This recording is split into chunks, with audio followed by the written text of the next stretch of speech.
Please, don't go. I beg you, stay with me. No, it's over.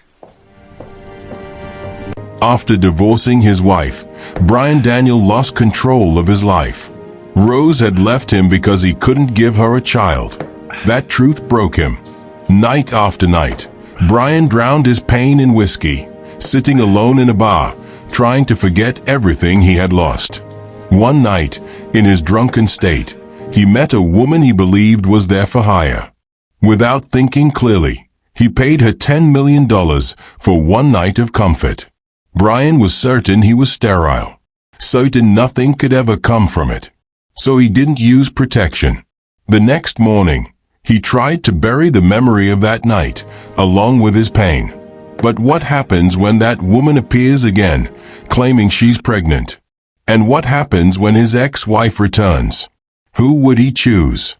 The love that once shattered him, or the new life that gave him a reason to hope again? After the court officially ended Brian and Rose's marriage, Brian didn't go home. He went straight to the bar, not to celebrate, but to forget. They had been married for 3 years. 3 years of love, hope, and promises. But Rose wanted a child more than anything, and when it became clear Brian couldn't give her one, she pushed for a divorce. At first, Brian refused to accept it. He begged her to stay. He promised they could adopt. He promised things would get better. But Rose had already made up her mind. In the end, Brian had no choice but to let her go. What was the point of staying together when every day ended in arguments and tears? He shook his head as another sharp pain stabbed his chest. In his mind, he could still see Rose's smile when the divorce papers were signed, bright, free, like someone escaping a cage. That smile hurt more than anything. Brian lifted the bottle again and drank deeply. His phone had been buzzing for a while, but he ignored it. All he wanted was to go numb, to stop thinking, to stop feeling. Just as he raised his glass again, a hand grabbed his arm. "Dude, that's enough. Don't ruin your life over this." It was Alex, his best friend. They had grown up together, closer than brothers, both from wealthy families. "Just leave me alone," Brian muttered. His slurred words made it clear how drunk he already was. Alex sighed and sat across from him. "Fine. Do what you want. But you aren't cold. You're not answering. She's worried. When are you going home?" Brian stared into his drink. "I don't want to go home," he thought. Who wants to return to a house built for two, when only one remains? "Man," Alex said gently, "you lost a wife, not your whole world. You still have your family. You still have me. We're not going anywhere. Life doesn't stop." Brian laughed bitterly. "Easy for you to say. You weren't the one left behind. You weren't abandoned because you couldn't give your wife a child, a family." His voice cracked. Tears spilled freely. "I couldn't even give her a baby," he whispered. Alex's heart twisted. He knew how deeply Brian had loved Rose. "Listen," Alex said quietly. "If she truly loved you, she wouldn't have left. She would have stayed. She would have waited. That's what vows mean, better or worse." Brian wiped his face and sat up straighter, gripping the bottle tightly. "You're right," he said slowly. "Maybe she never really loved me. If a child was all that mattered, we could have adopted. From today on, I'm done crying over her." Alex smiled and held out his hand. Brian shook it. "That's it," Alex said. "We move on." They clinked their bottles together. "Cheers to forgetting her," Alex said. "Cheers to moving on," Brian replied. Alex's phone rang. "My wife," he said, stepping away. Brian kept drinking. A waitress approached their table with fresh bottles. Time seemed to slow when Brian saw her. She had a gentle face, shy eyes, and an innocent smile that made his chest tighten. She looked new, nervous, out of place in the loud bar. "Excuse me, sir." "Your order," she said softly. Her voice pulled him back to reality. "Thanks," he muttered, shifting aside as she set the drinks down. As she picked up the empty bottles, his drunk eyes wandered. Without thinking, he reached out and grabbed her. She froze, then spun around, furious. "What is wrong with you?" she snapped, slapping his hand away hard. Pain shot through Brian's fingers, but he ignored it. The sweetness on her face vanished, replaced with anger. Brian only smiled crookedly. "You think this is funny?" she demanded, her voice shaking. He took another long drink. "Stop acting innocent," he said coldly. "You're all the same." "I don't know what you're talking about," she fired back. "I work here, honestly." Brian laughed bitterly and waved his hand around the bar. "Honest? In a place like this? Name your price. I'll pay double. Just come with me tonight." Her eyes flashed. "I'm a waitress. I'm not for sale." Before he could reply, 2 bouncers and the bar manager walked over. "What's going on?" the manager asked. "This man touched me and tried to buy me," the waitress said, trembling. Her name tag read Juliet. "Juliet, go," the manager said calmly. Juliet walked away, without looking back. Later, the manager tried to convince Juliet to accept the offer. She said the money was huge and could solve her problems. She also explained that Brian wasn't a bad man, just broken. His wife had left him, and he drank every night to forget. From across the room, Juliet found herself looking at him. He was handsome, powerful, clearly rich. So why did his wife leave him? Probably a terrible man, Juliet thought. A creep. Well, he deserved it, she told herself. Her friend Sarah leaned close. "Juliet, you need money. He's rich. One night could change your life." "I can't," Juliet whispered. "I can't pay for my mother's treatment by selling myself." "Pride won't save your mom," Sarah said softly. "Think about it." Juliet's heart was torn. Her mother was sick. The debts were piling up. A waitress's salary would never be enough. "Juliet," the manager said firmly, "the offer is $10 million. Are you still saying no?" $10 million. Juliet whispered, shocked. Fear rushed in. What if I get pregnant? How will I face the man I marry one day? But in the end, Juliet agreed. Before midnight, Miss Lisa drove Juliet to a quiet hotel not far from the bar. Brian Daniel was already waiting inside. "I'll leave you here," Miss Lisa said gently. "Call me if anything goes wrong. You can do this. Think of your mother." "Okay, thank you," Juliet replied, her voice shaky. After Miss Lisa left, Juliet slid the key card into the door. She paused, took a deep breath, and stepped inside. Brian was sitting on the sofa, smoking. The room smelled faintly of alcohol and cologne. Juliet stood near the door, unsure of what to say. When their eyes met, a chill ran through her. It felt like he was studying her closely, noticing everything. Her face burned when she saw his gaze drop for a moment. She quickly crossed her arms. "Go take a shower," Brian said calmly, his tone cold and serious. Juliet rushed to the bathroom, grateful to escape his eyes. Once the door closed, she finally let out the breath she'd been holding. Her hands were shaking. She undressed and quickly washed her clothes by hand with detergent she found near the sink. They were the only clothes she had, and she would need them in the morning. She wrung them out hard and hung them up, hoping they'd dry faster. Then she stepped into the shower and scrubbed her skin again and again. She wanted to feel clean, presentable. This was a lot of money, and she told herself she had to be strong. Almost an hour later, as she turned off the water, a loud knock startled her. "Miss, are you okay?" Brian called through the door, concern in his voice.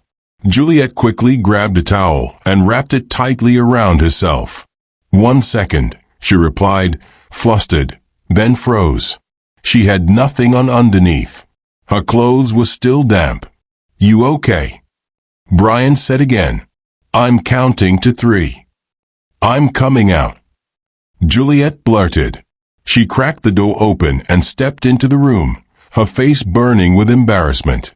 Wrapped only in a towel, she felt exposed. Brian looked at her for a moment, then moved closer. Before she could react, he lifted her easily and carried her to the bed. She was too shocked to resist. "You're beautiful," he murmured. What followed happened quickly. Juliet lay still, overwhelmed, while Brian tried to be gentle.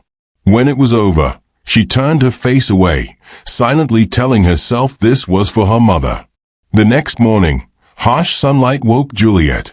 She was alone. She wrapped the blanket around herself and sat up. On the table nearby was a takeout box of rice and a small note. "Good morning. Eat well. Forget me." Beside it was a paper bag containing a simple off-shoulder dress, underwear, and a sealed envelope. Inside was a signed check for $10 million. Juliet dressed quickly, her hands trembling. She didn't touch the food. She left the hotel, took a cab to the bank, opened an account, and deposited the money. Then she went straight to the hospital to see her mother. By noon, Brian dragged himself into his office with a pounding headache. He had meetings he couldn't miss. "Good morning, sir," his secretary greeted. He nodded and went inside. Alex was already there, stretched out on the couch with a magazine. "Late start," Alex teased. "Overslept," Brian replied. "Sorry I didn't come back last night," Alex said. "My wife sent me home. Our kid had a fever." "No problem," Brian said with a faint smile. "I had a good night." "That smile says everything," Alex laughed. "Tell me." "Met a woman at the bar," Brian said. $10 million. "What?" Alex nearly choked. "For one night." "She was a virgin," Brian added quietly, still surprised himself. Alex whistled. "Not bad." Brian nodded, but his thoughts drifted back to Juliet, the quiet girl from the bar whose face he couldn't forget. Rose had not been his first, but he had loved her deeply. Still, something about Juliet stayed in his mind. 2 months passed. Brian buried himself in work. Even when memories of that night returned, he refused to look for Juliet. He didn't want to open his heart again. Then one day, an unexpected visitor arrived. "Come in," Brian called. The door opened. Juliet stepped inside. The woman he hadn't stopped thinking about. "What are you doing here?" Brian asked, standing quickly. She looked thinner, paler. "I'm 2 months pregnant," Juliet said calmly. "You're the father." Shock flashed across Brian's face. "That's impossible," he snapped. "Is this some kind of joke?" Juliet said nothing. She pulled out an ultrasound report and handed it to him. Brian stared at it. "How?" "Do I really need to explain?" she replied. "It happened that night." "You want more money," he said angrily. "Name your price." Tears filled Juliet's eyes. "I don't need anything from you. 10 million is more than enough. I came because you deserve to know." She turned to leave. "Wait," Brian said, grabbing her wrist. "We're doing a paternity test." "Fine," Juliet agreed. They went straight to a clinic. The preliminary result came back the same day. Brian was the father. "I'm sorry," he said quietly. "You don't have to take responsibility," Juliet said. "I will," Brian replied firmly. "For both of you." Later, as he drove, Juliet noticed the road. "Where are we going?" "The mall," he said, smiling. "I want to buy things for our baby." After shopping, Brian drove Juliet home. They agreed she would move into his house the next day. First, everything that belonged to his ex-wife would be sent back to her family. A few days later, just as promised, Brian Daniel went to pick up Juliet from her mother's house. Before coming, he had made sure his own house was ready. Every room had been cleaned from top to bottom. Every reminder of Rose, her clothes, shoes, pictures, had been packed into boxes and sent back to her family. Brian met Juliet's mother, Laura, properly for the first time. Sweetheart, Laura said softly, holding Juliet's hands. Are you sure you want to go with him? Juliet glanced at Brian, who was sitting quietly on the sofa, then nodded. Don't worry, Mom. Brian is a good man. You just met him, Laura said, clearly worried. Then she hesitated. Is he the one who helped pay for my treatment? Yes, Juliet replied quickly. It wasn't exactly a lie. Brian's money had saved her mother's life. She just couldn't bring herself to explain how or why. Laura sighed. If he's that kind, then take care of yourself and the baby. Thank you, Mom. Please take care of yourself too, Juliet said, lifting her small bag. Don't worry about me. Your cousin Mina will check on me, Laura replied. Ready? Brian asked, standing and taking Juliet's bag. Yes. Sorry to keep you waiting, Juliet said. It's fine. Let's go, he replied gently. Laura followed them to the door, blinking back tears. Outside, after Brian loaded the bag into the trunk, she spoke again. Drive safely, she said. Take good care of my daughter and that baby. I will, Brian promised firmly. I won't let anything happen to them. About an hour later, they arrived at a large, beautiful house. Brian honked, and a uniformed guard, Mr. Burton, opened the gate. Brian parked and helped Juliet out of the car. It's beautiful, she said in awe. Are you sure I'm really going to live here? Yes, Brian said. This is my home. Our home. Juliet smiled, still stunned. You're blessed. It's gorgeous. I saved for years to build this place, Brian said proudly. It's my dream house, the place I imagined raising my family. He pointed toward the back. There's a pool, a playground, even space for our kids to run. Without thinking, his hand moved toward her belly. Juliet flinched slightly, still shy about even the smallest touch. Brian noticed and pulled back immediately. She followed his gaze instead. From the patio, she could see a swing set, a small slide, a half basketball court, and benches along the path. We used to live here, Brian said quietly. Me and my ex. Juliet looked at him, then away. She didn't know what to say. Don't worry, he added quickly. Nothing of hers is left inside. It's okay, Juliet said gently. She was your wife. It's normal. Brian studied her face, then smiled faintly. Come on. I'll show you your room. Inside, the house felt calm and spotless. Expensive paintings lined the walls. 3 housekeepers greeted them warmly. Good day, sir. Good day. Good day, Juliet replied shyly. This is Juliet, Brian said. She's pregnant. Take care of her and treat her with the same respect you give me. Yes, sir, they replied together. Upstairs, he opened a door to a large bedroom painted in cool, calming colors. This will be your room, he said. Is it okay? It's perfect, Juliet said. But where's your room? Across the hall, Brian replied. If you need anything, food, water, anything, come get me. Heat rushed to Juliet's cheeks. She worried he might think she wanted more. Brian smiled knowingly. Separate rooms are fine. I thought you might be more comfortable. Yes, Juliet said quickly. I'm not used to sharing. All right. I need to get back to the office.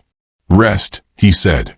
When he left, Juliet finally relaxed and soon fell asleep. Later that evening, she helped the housekeepers prepare dinner. They were kind, and she learned small things about Brian, how hard he worked, how quiet he'd been since the divorce. Just after 6, Brian's car pulled in. Juliet hurried out to meet him, her heart fluttering. Hi, she said brightly. Brian looked tired, but when he saw her smile, his face softened. Hey, he said. How was your day? Did our baby behave? Before she could answer, he gently kissed her cheek. We okay, she said softly. I slept a lot. Good, he said. You need your strength. He looked at her belly. Can I touch? Juliet hesitated, then nodded. Of course. Brian placed his hand there and even leaned down, smiling like a child. Hello, baby, he whispered. Daddy's here. Juliet didn't know what to feel. Thank you, Brian said quietly. You gave me a reason to live again. I should thank you, Juliet replied. You saved my mother. Careful, he teased. You'll make me cry. Dinner's ready, she said quickly. The next day, after Juliet's prenatal appointment, Brian went to work. Alex was waiting for him. I heard you moved a woman into your house, Alex said. Her name is Juliet. She's pregnant, Brian replied. What? I thought you were sterile. So did I, Brian said. But the test says I'm the father. Alex grinned. Congratulations. That evening, Brian stopped at a flower shop. Over the months they lived together, he had fallen for Juliet. He told her how he felt. She hadn't said it back yet, but she was warming to him. He brought her flowers often. Small gifts. Things that made her smile. Walking out of the shop, his phone buzzed.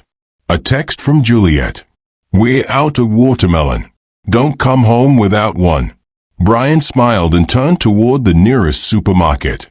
At the supermarket checkout, Brian Daniels suddenly came face to face with Rose. He looked at her calmly, without any emotion, and stepped past her as if she were a stranger. Brian, she called quickly, grabbing his arm. Hi, how are you? I'm fine, he replied flatly. Can we get dinner? Or coffee? She asked softly, her voice hopeful. No, Brian said. I need to get home. She frowned. Why are you acting like this? Didn't you miss me? It's been months. She moved closer and wrapped her arms around his neck. Brian gently but firmly pulled her arms away. Is there any reason I should miss you? He asked. We ended a long time ago. I have a new life now, and you're not part of it. Without waiting for her reply, he walked away. Rose stood there, furious. She couldn't believe how easily he had moved on. Back at the house, Juliet paced the living room. Brian was never this late. It was already past 8 p.m. usually. He was home by 6. She was worried. If she weren't embarrassed, she would have called him. Juliet, aren't you going to eat? Mrs. Tess asked gently. Your food is getting cold. I'll wait for Brian, Juliet replied. He might be late. It's not good for you to skip meals, especially now, Mrs. Tess said kindly. He said earlier that he was on his way, Juliet added. I just suddenly craved watermelon, so I asked him to buy one. All right, Mrs. Tess said. Call me if you decide to eat.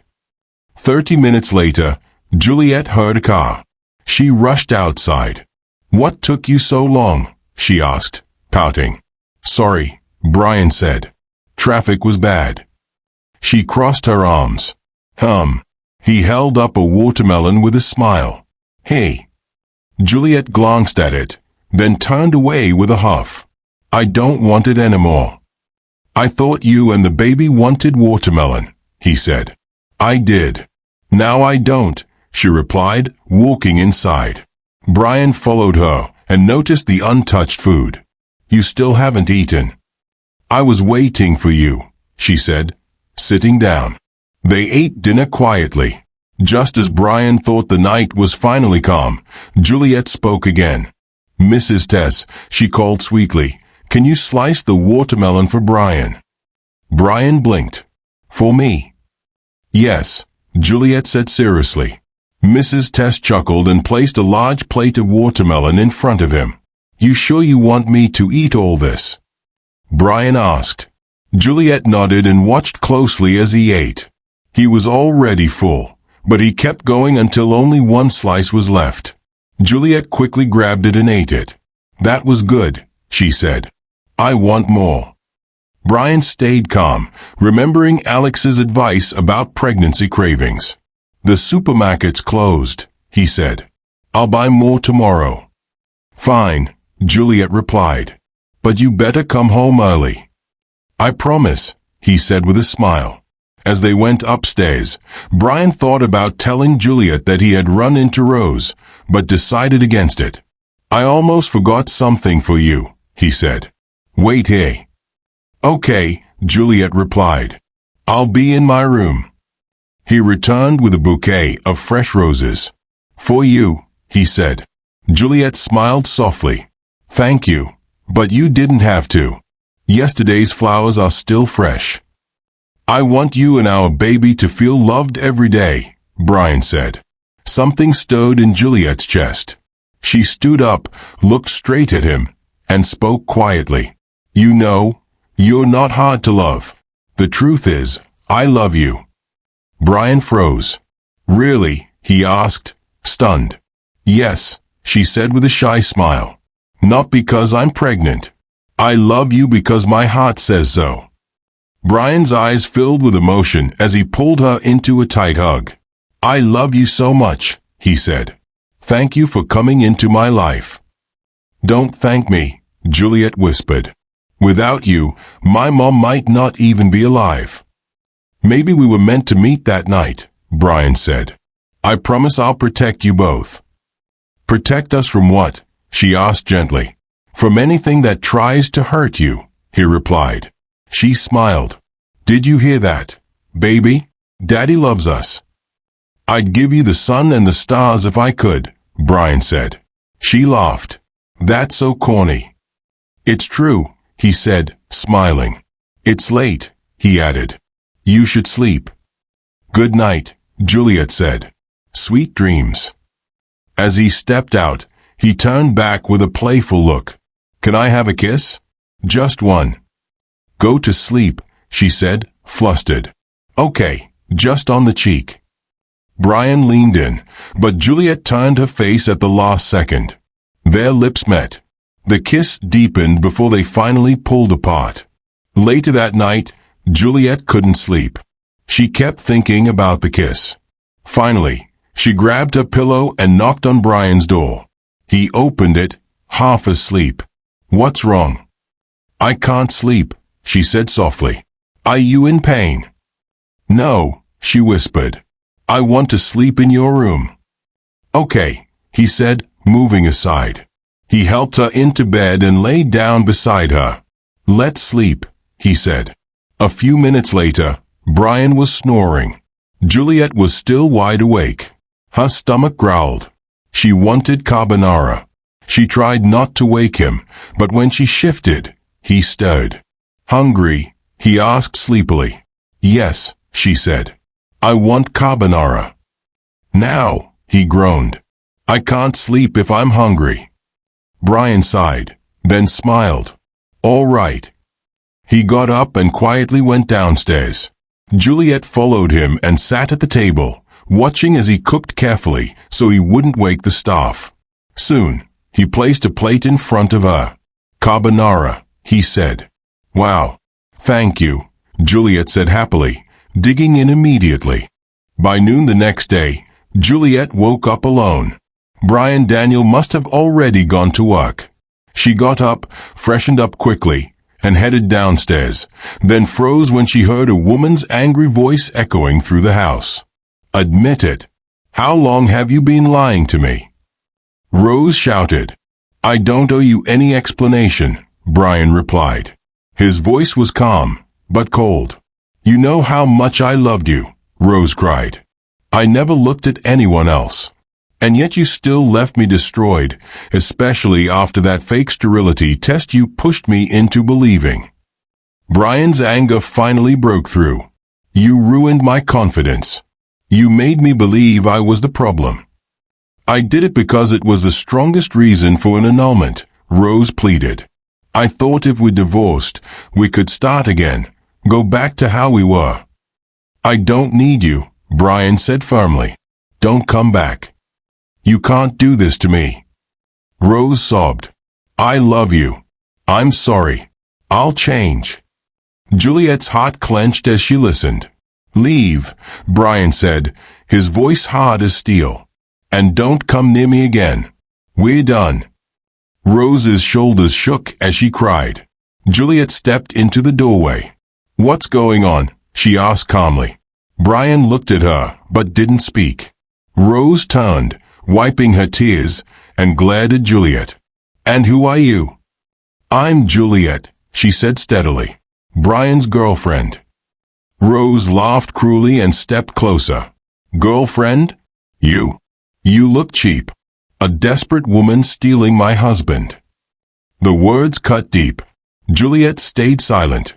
Brian, Rose demanded, tell me the truth. Is this really your girlfriend? Has your taste fallen this low? Brian looked at Juliet, then back at Rose. No, he said evenly. She's not my girlfriend anymore. Juliet froze. Shame rushed over her. Rose smirked. Then Brian wrapped an arm firmly around Juliet's waist and pulled her close. Because she's my fiancée, he said clearly, and the mother of my child. We're getting married next month. Juliet's tears spilled, but this time they were tears of joy. Rose went stiff, stunned. Brian pressed a gentle kiss to Juliet's lips. Good morning. Sorry I left you alone earlier. It's okay, Juliet whispered. I thought you'd already gone to work. I hate you, Rose hissed. It hasn't even been 6 months, and you already replaced me. She lunged forward, but Brian stepped in front of Juliet. Don't touch her, he warned. She's pregnant with my child. You'll regret this. Rose shouted before storming out. In the kitchen, Mrs. Tess slammed a plate down. The nerve of that woman, she snapped. Coming back after everything she did. Please ignore her, Brian said calmly. She wants trouble. Tell Mr. Burton to tighten security, especially now. She should never have been allowed in, Mrs. Tess grumbled. It's fine, Brian said gently. Let it go. When she walked away, Juliet turned to him. Why did you lie? She asked softly. We're not engaged. We're not getting married next month. Brian took her hand and squeezed it. Who said we're not? Juliet's eyes widened. Are you asking me to marry you?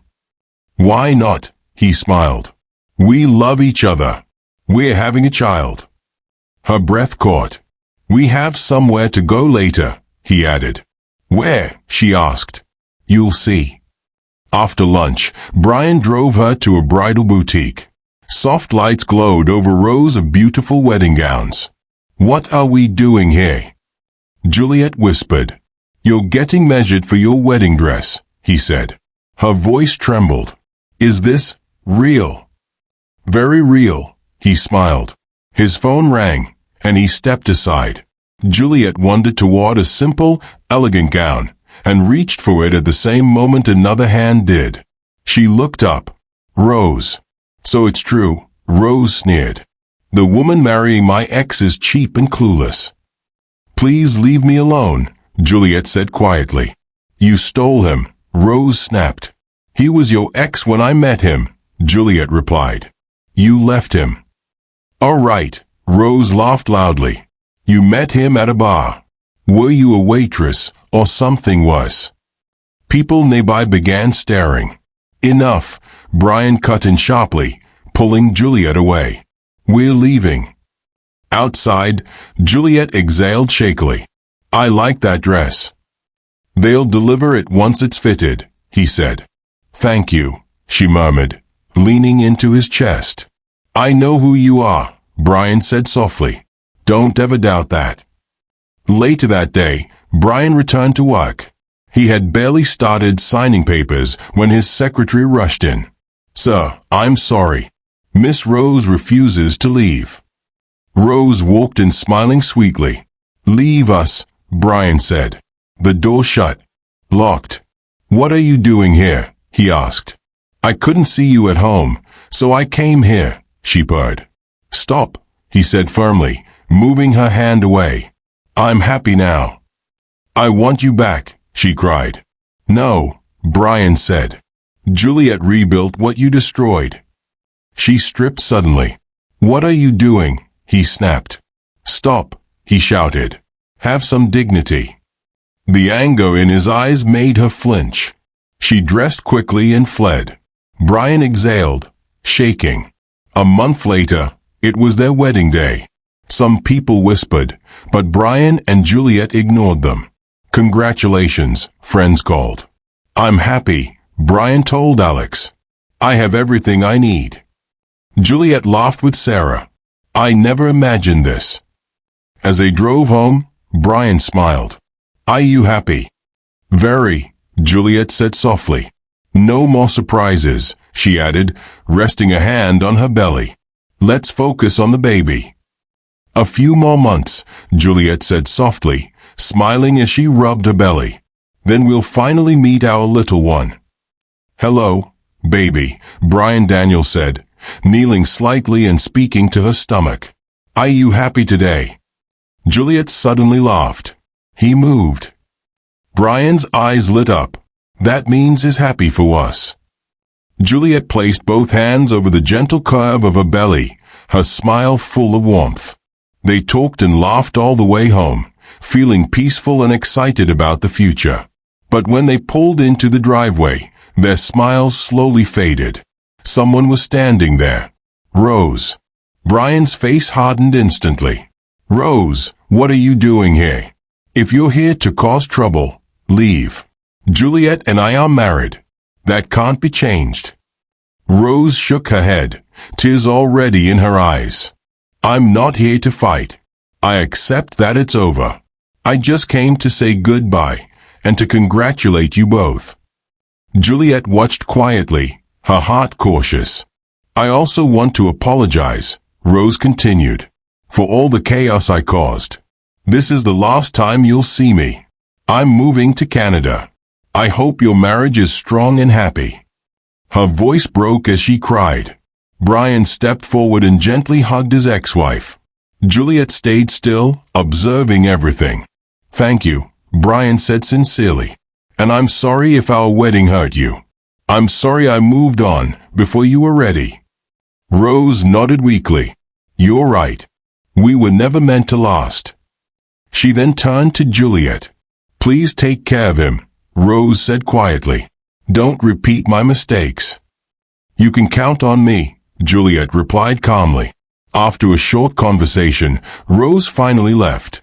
Brian turned to Juliet, his eyes shining. Thank you, he said softly. You didn't just teach me how to love again. You gave me a family. Juliet laughed lightly. You're always thanking me. I should be the one thanking you. Rich or not, you loved me, and you married me. I love you, Brian said, leaning in. I love you too, Juliet replied. Brian lifted her into his arms and carried her upstairs to their room. Tonight is the best night ever, he said, tickling her until they were both laughing and breathless. 3 months later, their colorful, happy life became even brighter. Juliet gave birth to their first child, a baby boy. From that day on, their home was filled with even more love, laughter, and warmth. They never heard from Rose again after the wedding. All they knew was that she had settled in Canada with her family. Life doesn't always go the way we plan. Sometimes, pain breaks us before love finds us again. Brian and Juliet's story reminds us that true love is not about perfection, but about choice, patience, and kindness. Love that is forced will fail. Love that is honest will heal. And sometimes, the people we'll lose make space for the family we were meant to have. Never look down on someone's beginning. You never know how powerful their ending will be. And never destroy a good thing because of fear. You might not get a second chance. Thank you so much for watching this episode. If this story touched your heart, please like the video, share it, and subscribe to the channel so you don't miss the next episode. Turn on the notification bell so you'll be the first to know when the next part drops. Episode by episode, the story continues. See you in the next one.